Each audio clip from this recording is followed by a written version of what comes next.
Mas um bom dia, a paz do Senhor para todos, indistintamente.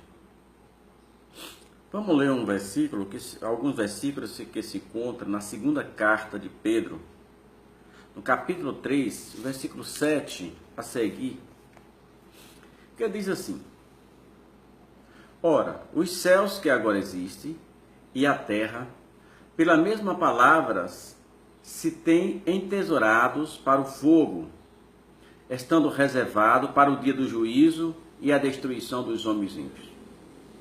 Há todavia uma coisa, amados, que deveis esquecer, que não deveis esquecer. E para o Senhor um dia é como 1000 anos, e 1000 anos é como um dia. Não retarda o Senhor a sua promessa, como alguns julgam demorada. Pelo contrário, ele é longânimo para convosco, não querendo que alguns pereçam, senão que todos cheguem ao arrependimento. Virá, entretanto, como ladrão de noite, o dia do Senhor, no qual os céus passarão em grande impetuoso estrondo, os elementos se desfarão, abrasados, também a terra e as obras que nela existem se queimarão.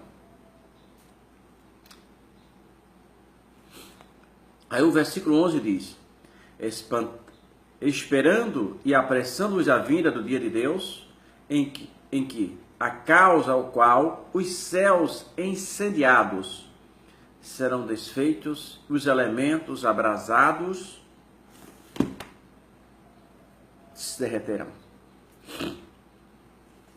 A Bíblia diz que um dia tudo isso aqui irá pegar fogo. Deus destruirá essa raça humana aqui.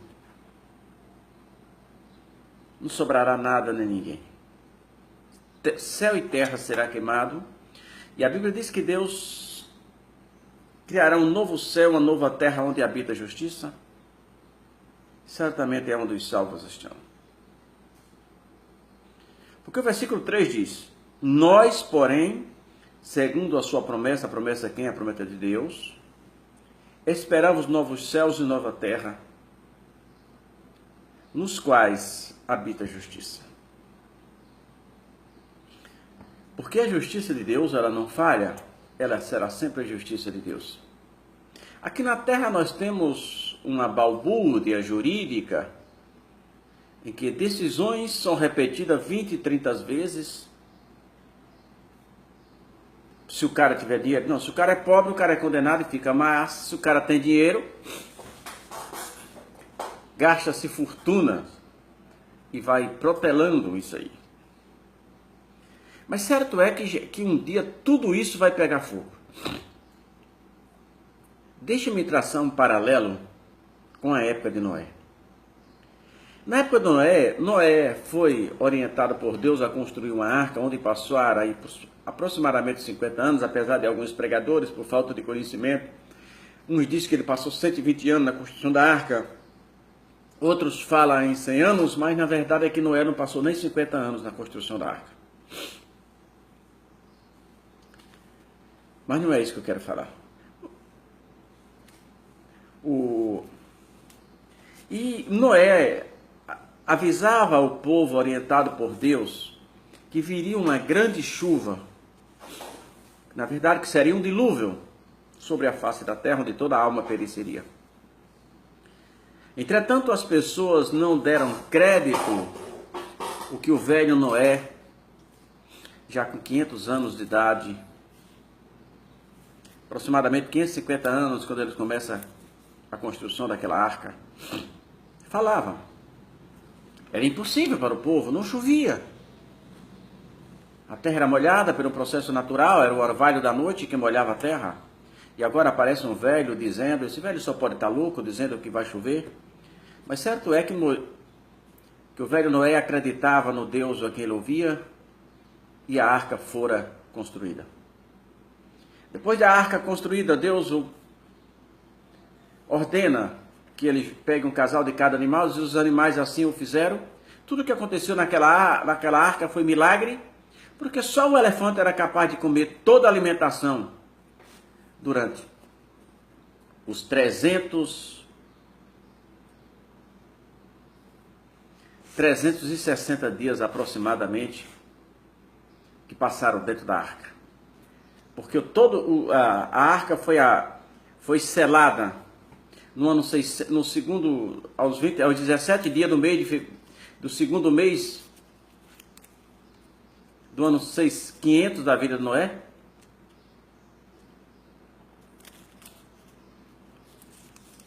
Ou melhor, do ano 600 da vida de Noé. E eles saíram da arca no ano 601 aos 27. 1 ano e 10 dias passaram dentro daquela arca. A arca fora o seu porto seguro. E agora?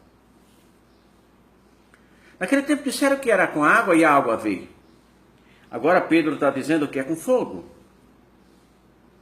E o fogo virá. Naquele tempo, as pessoas escaparam, só a família de Noé escaparam e entraram na arca.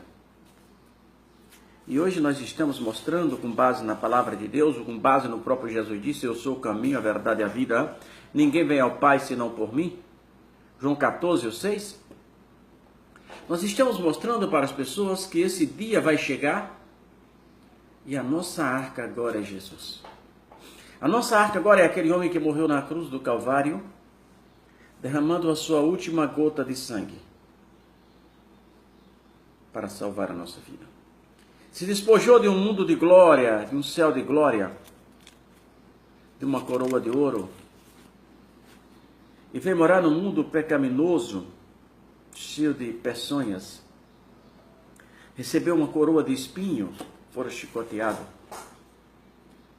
Mas certo é que um dia ele voltará de novo. E eu preciso estar pronto para este dia. Deixar tudo que esse mundo oferece de mentira, de engano, de prostituição. Tudo que se choca com os princípios que rege a palavra de Deus, que é o próprio Deus. A nossa arca agora, Pai, só escapamos do fogo através de Jesus. Só escapamos do inferno através de Jesus. Naquele tempo era uma arca de madeira que livraria as pessoas do dilúvio. E hoje nós estamos mostrando que Jesus é a porta. Que Jesus é a porta da arca. Para que escapemos-nos de uma eternidade sem Deus e posteriormente desse fogo eterno. Por mais que tentemos justificar as nossas razões, que muitas vezes são funestas e avassaladoras, com atitudes que não condiz com aquilo que é a palavra de Deus.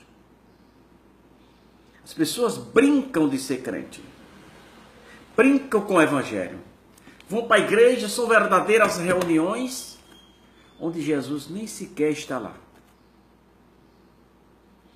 Porque os motivos são diversos, menos andar segundo a palavra de Deus. Evangelhos místicos e misturados. E eu pergunto, desse jeito, você vai escapar como? Se a arca é Jesus. O escritor aos Hebreus diz, sede santo porque eu sou santo. Jesus usando o escritor. Outra vez o escritor aos Hebreus diz, segui a paz com todo e a santificação, sem a qual ninguém verá o Senhor. Não há. Não é título de pastor que vai te aproximar de Deus. Não é você ser apóstolo, missionário. Não. A única maneira de estarmos próximos a Deus é andar de acordo com a palavra de Deus. João escreveu, Jesus dizendo que segundo João 2:6, se eu não me engano, deixa eu dar uma olhada aqui, 2:6, quando ele diz,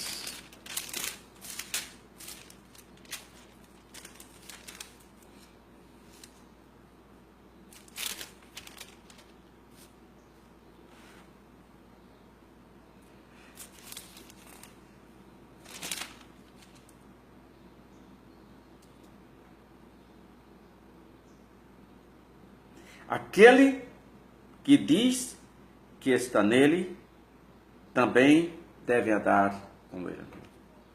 Aquele que diz que está em Cristo, tem que andar como Cristo andou. Não é querer ser aplaudido e negando a palavra de Deus. Irmãos, eu já falei outras vezes, e vou repeti-la novamente. Não me interessa, talvez as pessoas me chamem de chato, mas eu pouco me interessa para isso. Tenho um compromisso com a palavra de Deus e disso eu não abro mão. Quem morreu na cruz do Calvário foi Jesus, e a Ele eu devo a minha vida. A apostasia está instalada no meio da igreja de Cristo. Porque apostatar da fé é a negação pública. Apostatar da fé é a negação pública. A negação pública não se dá pela profissão ou proferir a fé. A apostatar da fé não é um ato que eu digo. As pessoas veem. Quando as pessoas veem que as minhas ações e os meus atos não são condizentes com a palavra de Deus, isto é a constatação pública desse choque entre o que ensino e o que eu vivo, isso é apostatar da fé. Então não é você que diz, eu não quero mais Jesus. Não, não é isso. Apostatar da fé não é isso. É quando aquilo que você está fazendo em público não condiz com aquilo que você ensina. Por isso que a apostatar da fé, o apostata é uma pessoa que negou a Cristo publicamente. Negou a Cristo publicamente. Mas não negou dizendo que nega. Ah, eu vou negar a Cristo. Não, isso não era apostatar da fé. É quando as pessoas olham para aquela senhora, para aquela jovem, para aquela pessoa lá e diz, poxa, aquela mulher não era crente? Como é que um crente mente? Como é que um crente sapateia em comícios políticos?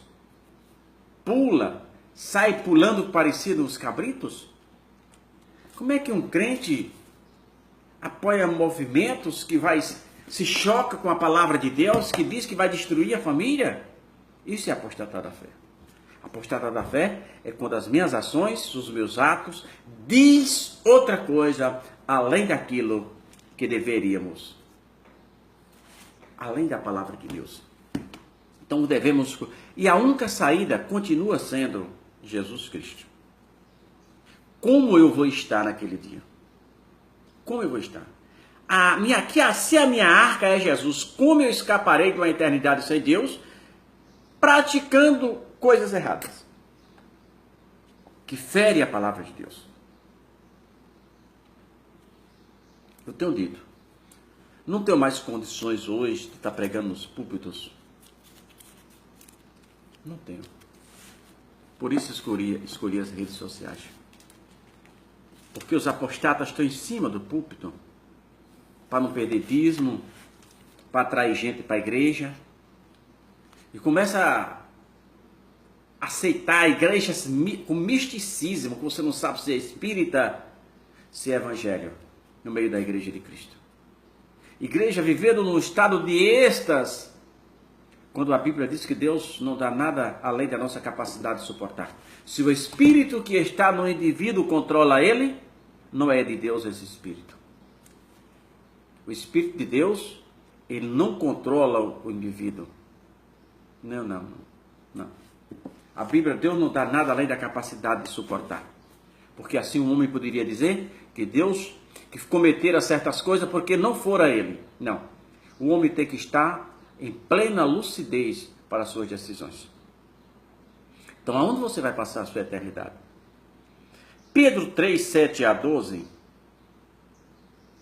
2 Pedro 3, 7 ao 12. Diz que um dia tudo isso aqui vai queimar, meu irmão.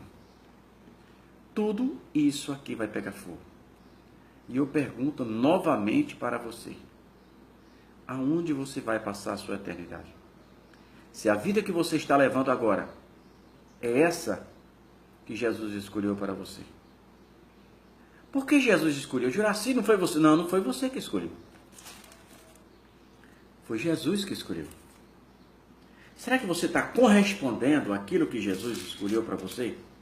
Vamos, deixa eu provar que foi Jesus que escolheu, não foi você. No livro de João, no capítulo 15, o versículo 16 diz assim: não foste vós que me escolheste a mim? Pelo contrário, eu vos escolhi a vós outro e vos designei para que vades e dê fruto, e o vosso fruto permaneça, a fim de tudo quanto pedir ao meu Pai em meu nome, Ele vos conceda. Não foi você que escolheu a Cristo. Agora eu pergunto, a vida que você está levando, o que nós estamos levando, foi essa que Jesus escolheu para que vivêssemos? Se não foi, ainda é tempo de parar, dar uma guinada, fazer uma reflexão e retomar ao primeiro amor em nome de Jesus.